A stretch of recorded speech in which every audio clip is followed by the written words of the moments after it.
High বন্ধুরা, আজকে আমি তোমাদের দেখাবো কিভাবে অ্যান্ড্রয়েড ফোনের অ্যাপস মেমোরি কার্ডে ব্যাকআপ দেওয়া যায়।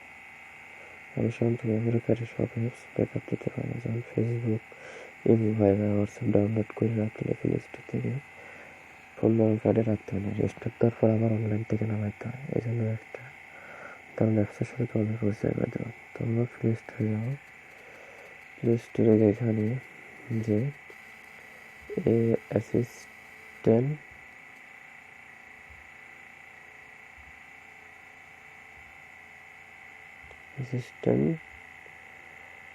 ফর অ্যান্ড্রয়েড সার্চ করলে ফার্স্টে যে অ্যাপসটা আসবে এটা ডাউনলোড করে ওপেন করবেন। ওপেন করার পরে এই যে backup, restore, file manager, file clear করতে পারবেন, সিস্টেম ক্লিয়ার করতে পারবেন, আনইনস্টল দিতে পারবেন, অনেক কাজ করা যায় তাতে।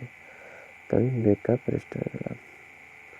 তো এখানে যে এই যে ওখানে যে অ্যাপসগুলো ইনস্টল আছে সেগুলো আসছে, তো এটা আপনি এগুলো টিক দেবেন, যেটা ব্যাকআপ দেবেন, টিক দিয়ে এই যে বাম পাশে ব্যাকআপ চাপ দিলে যে পড়েছে খোলার ফলে মেমোরি কার্ডে এসডি কার্ডে ব্যাকআপ হয়ে গেছে। তো দেখাচ্ছে আপনার এসডি কার্ডে গেল কিনা।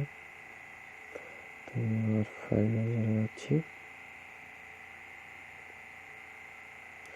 ফাইল ম্যানেজারে গেলে দেখবেন এই যে অ্যান্ড্রয়েড অ্যাসিস্ট্যান্ট অ্যাপ ব্রেকআপ, এই যে আমি চারটা দিয়েছিলাম, এই চারটা চলে আসছে। তো বন্ধুরা, ভিডিওটা যদি ভালো লাগে আমার চ্যানেলে সাবস্ক্রাইব করুন। ধন্যবাদ, সবাই ভালো থাকবেন।